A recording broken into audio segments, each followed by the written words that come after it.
Good morning, ladies and gentlemen. By my manual calculations, the risk dial is around 30, so slightly positive. And I think the reason behind that is that we are transitioning in bonds into a highly technical market from a trending market, which shouldn't be news to us. But I think that the market is trying to sniff out the terminal rate and it's betting that we are very close to it. There are some important implications of that for all asset prices, and I'll go through them at the moment.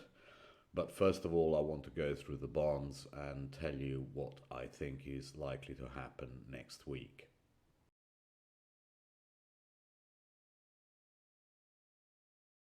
First of all, a bit of fundamentals, as you would say. 5-year forward inflation expectation rate is now, what is that, 216. So you can see how it's basically very well contained. What the market is saying is that we don't have any expectations of a reacceleration of inflation in the short or medium term. If we have a look at 10-year break-even inflation, we are now just about as low as we have been for 3 months, around 218. So everything is roughly at the range where the Fed would like to see it. We don't have increasing expectations, and the inflation rate that the market is discounting is somewhere around the Fed funds target. So the Fed should be happy with what is happening, and it probably will stick to its playbook of increasing rates by only 25 basis points, possibly only once. And that is what the market is trying to sniff out. Is there going to be one more rate hike, or are there going to be several more rate hikes of the reduced 25 basis points rate? I have no idea. I think the Fed would be making a mistake if it continued to tighten, because if you look at what term premia are doing, they are basically now as low as they've been in for the best part of best part of a year and longer. So the market is not worried. That is what all these fundamental charts are showing you. The market is absolutely not worried with the current situation, and it's saying that everything is fine. Given that, let's have a look at what the rates are and what the technicals are saying. And if you look at the yield curve, it is obvious that the market is discounting lower rates coming at some point after the 2-year mark. This is the current rates are in blue. Where we were a week ago is in orange. And you can see that all the movement happens in the 3s to 30s. Very little happens in the 2s. Why? Because the market just cannot move that much against the Fed. The Fed is really controlling and anchoring at the 2-year point and shorter. What does that tell you? Well, if you do the maths, it tells you that even these longer term rates are actually stabilizing. Why? Because the general repo, the rate at which repos are done, is around 4.25, and it's probably going to go up with the Fed to around 4.5 very soon. That means that if you hold a long position in 5-year notes or 10-year notes, you basically lose 1 point per week, 1 basis point per week by being long. That is, for a dealer, that is something, the negative funding is not something he ever likes. But 1 basis point per week, while not tragic, it's still something that he has to take into consideration. And he can't really stay long, or rather, he will dump long positions very quickly when he no longer expects the market to do better. So it's not a question of him expecting that the market will be stable. If he expects stability, he will dump his position because there's absolutely no reason for him to hold it with negative funding just to lose 1 basis point in a week. That gives you the background and the mindset of dealers. I was very conscious of how much my book was losing or making in funding per day, and very much it influenced my decisions of how much to hold. In an environment where you have QE and you have heavy issuance and you have doubts about what the Bank of Japan might do next week, and you also have the possibility of some development in the debt ceiling, there is absolutely no reason for a dealer to remain long. With that as background, let's have a look at what each individual tenure did last week. Ignore this wick here. It is really not, it never happened. So, 3 month, still in an uptrend, still headed towards 5% terminal rate. 1 year, 470. Is there any sign of reversal here? Absolutely none. So the short end is very much not playing along with lower rates at the moment. It's still trying to sniff out where this terminal rate is going to be, and then finally it can start turning over, but it's not yet. Given that, how far can the 2-year go? And as you can see, it's basically trading very well within very narrow Bollinger Bands. So it's transitioning into a very technical market because it just can't go at the moment because it's got negative funding. The dealers just dump positions as soon as they made 1 or 2 basis points, and they're not going to hold it if they're going to lose another basis points by holding it another few days. So there is a natural equilibrium in this market. If we look at the fives, again, the Bollinger Bands are wider the further out you go, but that is natural because there is more room for movement. There is more room for the yield curve to flatten or to steepen, while at the very short maturities, there's very little room. But that very little room still keeps the Bollinger Bands of the longer maturities quite tight or relatively tight. To me, every time it reaches the bottom of the Bollinger Bands in terms of yield, you are really looking for a counter trend move back towards the middle of the Bollinger Bands. And here I think first 370 and then 382 is going to be critical. But I think equally at the top of the Bollinger Bands, you're looking to reverse. This is now going to be a very highly technical market where every basis point is going to get fought over. If you go further down in the tens, you will see what I mean. To me, this 362 to 369 area is going to be extremely important, and I would not want to be short of futures there because the risk reward is just not there. Was the risk reward there when I did the fives? I think it was. But there is no risk reward here, not without data. And next week we have very little data, but we do have the danger that the BOJ might do something. So this move on Friday was very sensible. Why hold positions into a weekend with negative funding? And why hold them, especially over a long weekend, so an extra day of negative funding, and the danger of the BOJ?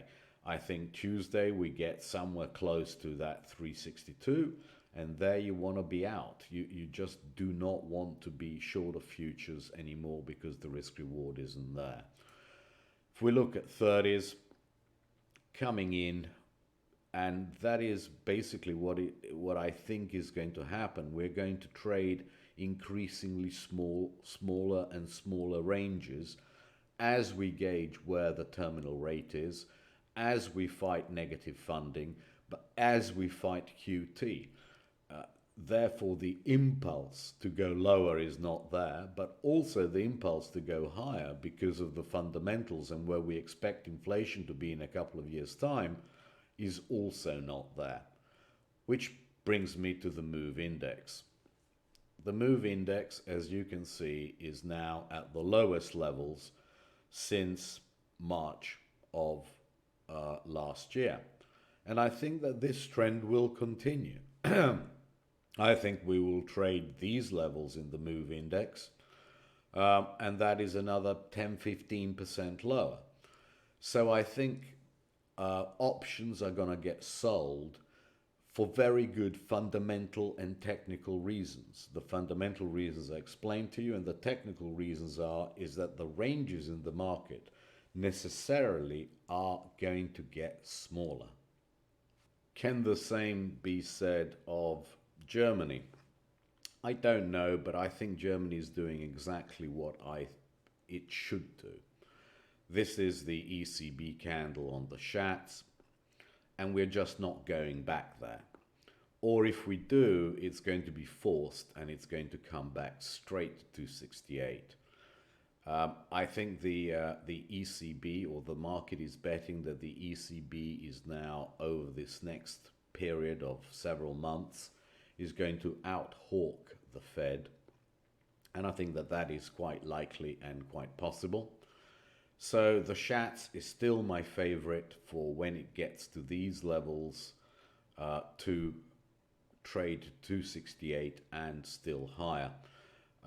I think 235 is my level, and that is just above, 106.00, possibly 106.10. I think, it needs real luck and a following wind to get there. And if it gets there, the risk reward is overwhelming that we trade the highs again. If we look at what the 10s are doing, they're doing much the same as they're doing in the US, i.e. they're getting to the Bollinger Band levels and they're backing off. So I think the longer end is going to be more stable than the shorter end, and all the pressure, just like it was in the US, is going to remain on the shorter end, and you want to be playing Schatz and Bobble much more than you want to be playing Bunds, unless they are right at the bottom of the Bollinger Band. If I look at what the Bobble did, it is exactly the same. And that's why I was quite confident in doing 5s, because, the Bobble was there as well, and the likelihood was that it was going to go back up in yield slightly to these levels, and I could get out with a profit. So it's all about estimating what risk reward is here at these moments in time. It's going to be much tighter, much more precise, and you want to be much more surgical in what you want to do. And of course, I'll tweet you when I get to some important levels. If you look at the differentials between the US and Germany, I would say that the same increasing tightness of spread is going to be true here. I don't think this is a time or a place to put on trades in those spreads. This is the twos on a daily basis, and I think it's just going to meander 10 basis points up and down. If we look at the fives, what are you hoping for here? It's right on support. Right, so it's just not the time to be playing these spreads. 10s, well, we are within 10 basis points of what I think is going to be very, very good support. If and when it gets to this 150, 152 area, I think it's going to be a gift, because A, volatility will be low, and B, the level will be great. So that is the time to put on some option trades in that spread.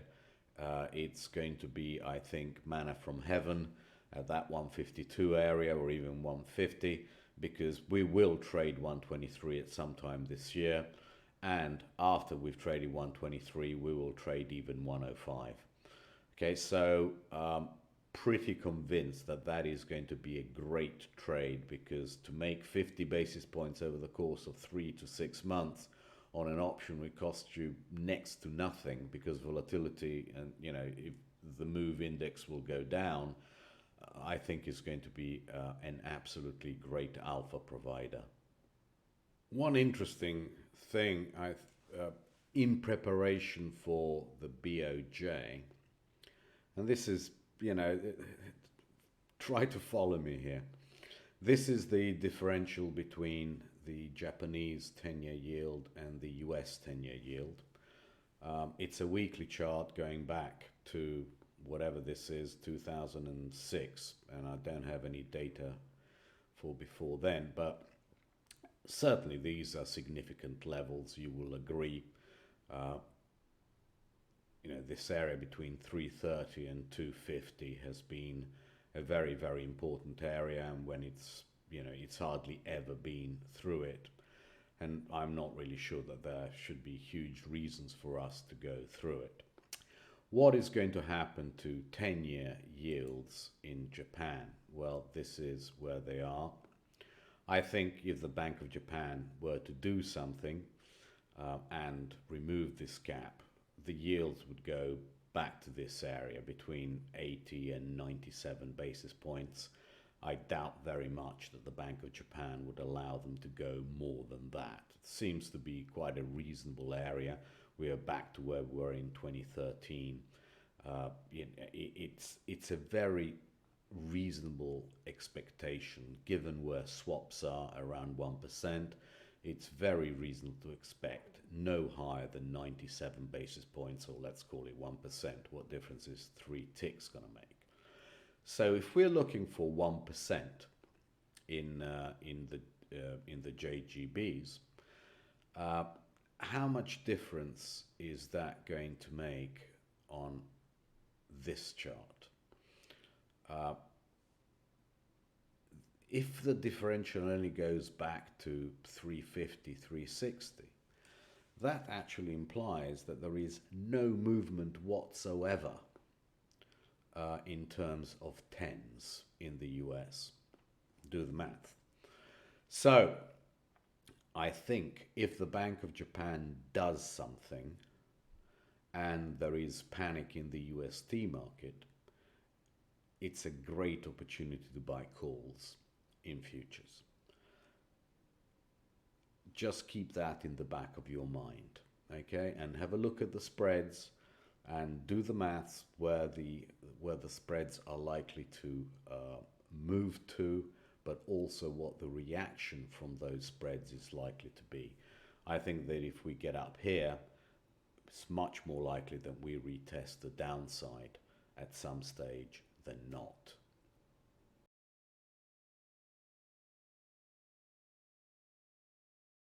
The dollar, weak, but I think people are getting overexcited. I think it's significant that it closed below 102.82. I think it comes back down and it tests this 138 to 99.80 area.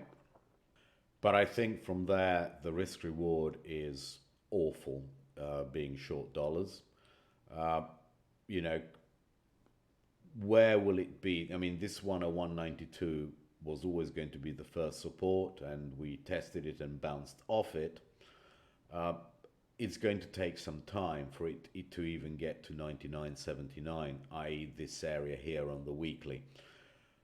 From there, I think the risk reward is very, very bad. And you really should not be you should be doing some call spreads, because I think that even if this is not over, at some stage you get the reaction up of even 0.382 of this whole move, and whatever the bottom is, even if it's slightly lower, it will trade 102.82 again, absolutely for sure, if not 104. So the risk reward down here is very, very bad.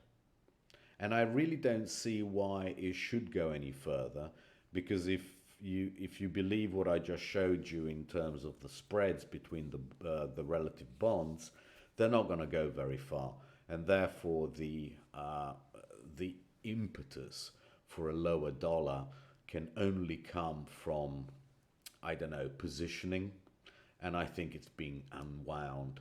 And if the sentiment becomes too bearish, that will set up the reverse trade very quickly.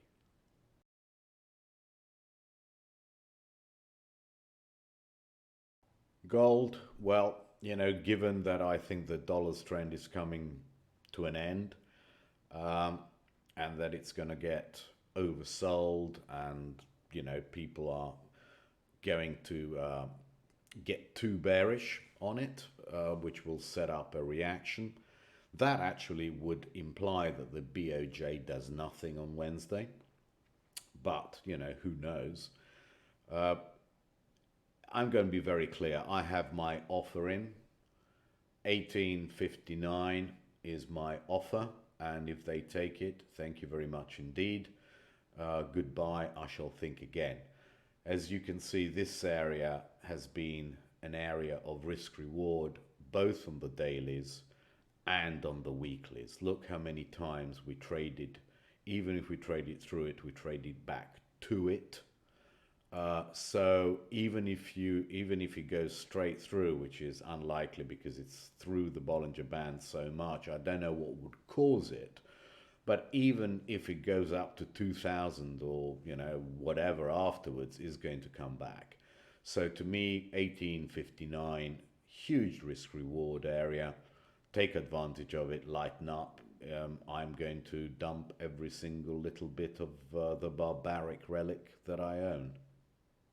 DBC, to me, 2439, again, it closed above it, keeps on closing below it, closing above it, closing below. I think what the Bollinger Bands here are telling you, and I'll zoom it in, as you can see, they're coming in, and these are the weeklies, right? So probably what this is saying is that we're going to be in a very stable range, i.e. not deviate very much from 2439, either up or down.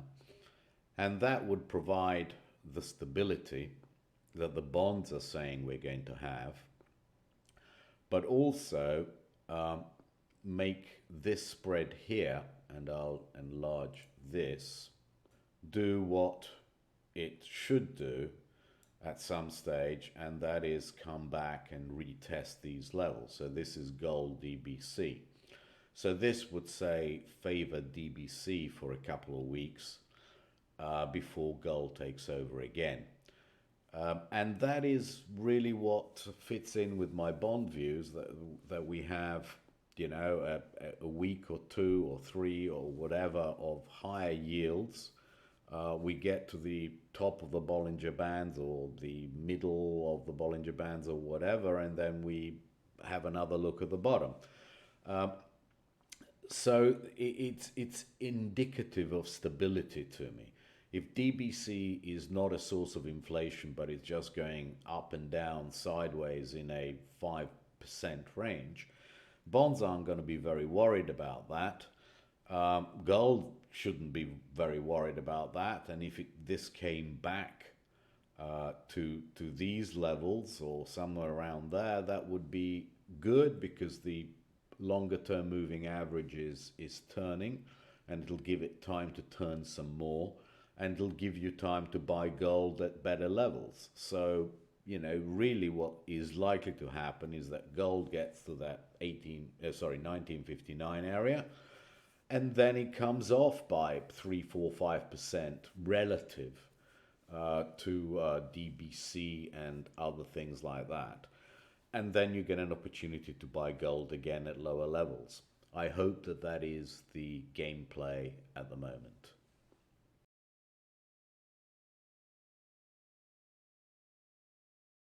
For well over a month, I've been saying to you that I don't see the risk reward in being short equities. I can't say that I particularly see the risk reward in being long of equities relative to other things here. But I think the price action this year, especially in other markets, tells you that there is a whole load of either bad positioning or money that needs to be put to work in the equity markets. And that is what we're seeing. I mean, this is a nice little trend up, which I think will continue, because I think for equities to go down, you will need bond yields to move much more than I think they're going to move. I don't think the equity market is going to be worried by a 10, 15 basis point move in the 10-year note. That is not what's going to move the relationships between SPY and TLT. I mean, the equity market will look through that very, very easily. And to me, the upside still makes sense to a certain degree. This is the 195 minutes of the very short term, which basically 2 bars per day. And every time it gets in this area, it tends to trade at least 40.68 on SPX. If we look at what the weeklies are saying, I think it's much more likely that we test even the 41.64 area, or possibly at some stage this 42.47 area. But the one area that I think shows you best is in the monthlies, and I'll enlarge it here. To me, this 41.81 is going to be critical. I don't think we can close above 41.81, and I think if we get to that area, the risk reward is going to be enormous on the downside. Having said that, if the MOVE index keeps on going down, there is no reason for the VIX index to go up, unless we get some huge surprises out of earnings, which are, earnings season is now really starting. But I don't see that Q4 is the quarter that you're going to get the bad surprises. If you're going to get some bad surprises, it has to be when? It has to be when people have already discounted that there won't be any surprises, but also when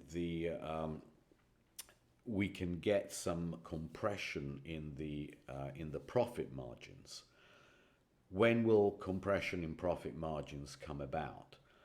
To me, it's unlikely to come about while companies are raising prices. Because if they have pricing power, they're raising prices and they've raised prices. It's only going to come when they can't raise prices anymore, but other costs, other input costs keep on rising.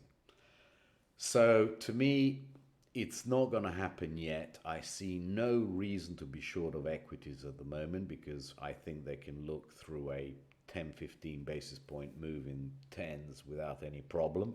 And I don't think that you're going to get big moves in the bonds. Therefore, I think that the likelihood is that equities outperform bonds for a while, because earnings are probably going to be just fine. There won't be too many bad surprises, and therefore we can slowly drift upwards, given that VIX is so weak.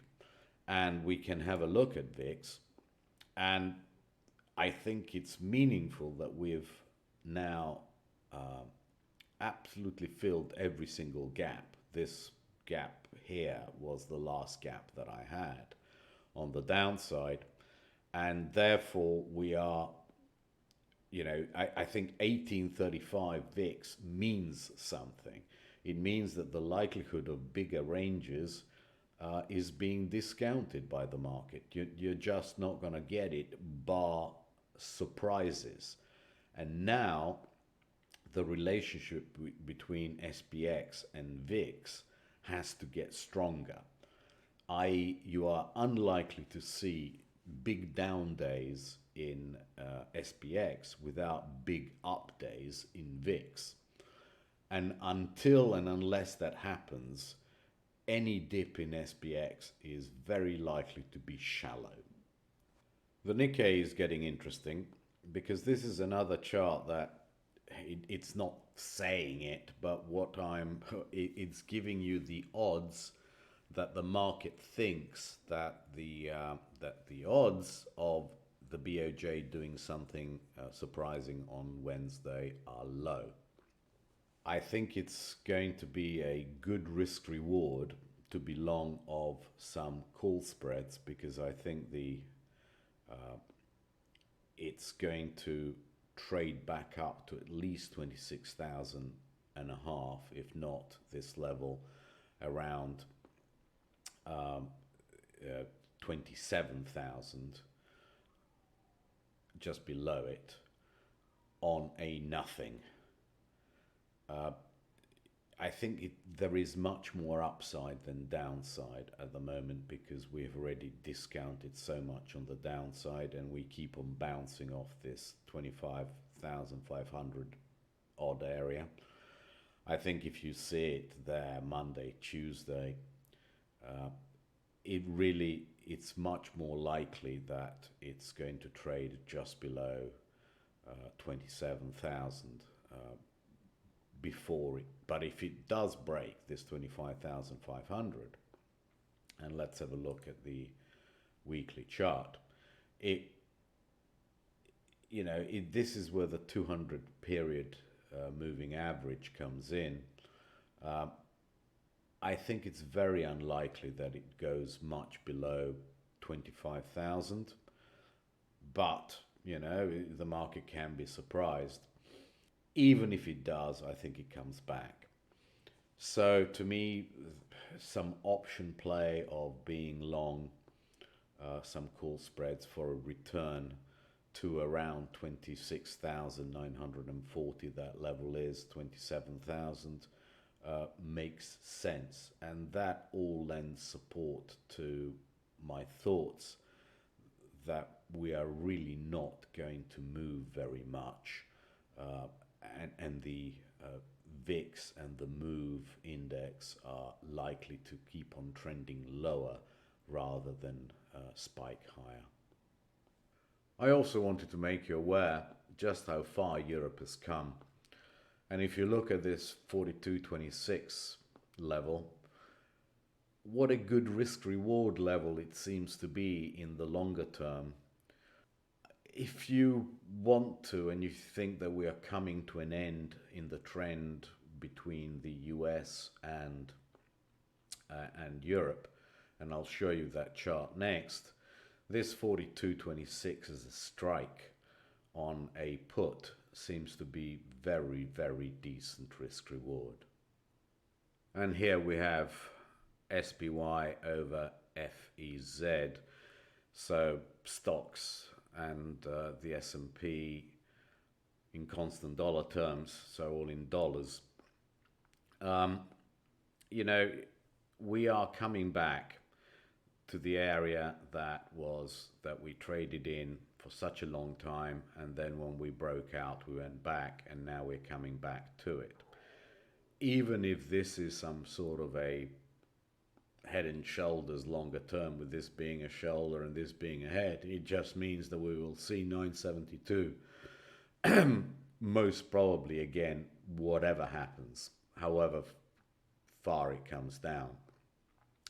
But if we see it in this kind of area, the risk reward is going to be very good. 885 to 852. I know this is a wide area, but if you're managing money for the longer term, I don't think it's going to be that bad. The risk reward there is very, very good. I'll put in a line there to remind me with an alarm.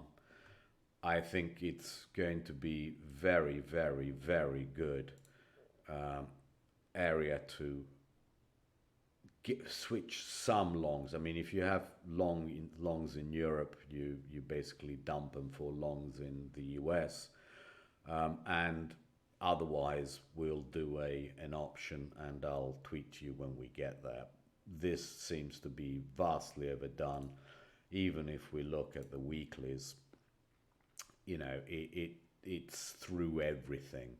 It's very, very unlikely. And look at the trend will come in right into there. I think it's going to be a decent 5 to 10% move. But one final word of warning. I am going to be lightening up in my long-term equity portfolios if we touch this times 18, which is basically where I showed you the risk reward was in the 4100s, just short of 4200.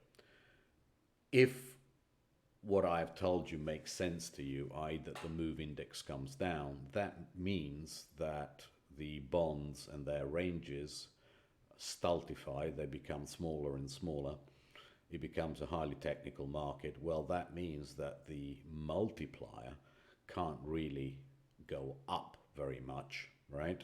Because if bonds are stable, what's going to make the multiplier go up? You would have to have some very, very strange moves in the premium. So, and they're low already. So it just doesn't make much sense that we can go above 4200 and stay there unless earnings start turning up. And I think that would be a very strange development and one which has very low odds of happening. Therefore, anywhere around that 41.81 area is where I can start getting bearish on equities. While, I've been telling you all this time that there is very little reason to be bearish of equities down here. Yeah, could they have gone down 100 ticks? Yes, but equally they could have gone up 200, 300. Therefore, down here, the risk reward to me is bad. Up here, equally, the risk reward to the upside is bad.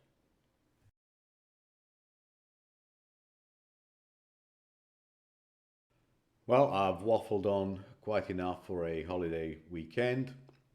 I've changed all the levels. I think very little is going to happen to the yield curve, simply because very little is going to happen to each individual component of the yield curve, each maturity. And therefore, I don't think we're going to get any hints from the yield curve next week. But all the other levels have been changed. I still think XPX, NDX, EEM, and the Nikkei all go up to levels which are going to give us an opportunity to short them. So that's about it. Have a wonderful Martin Luther King Day, and I'll tweet you on Tuesday.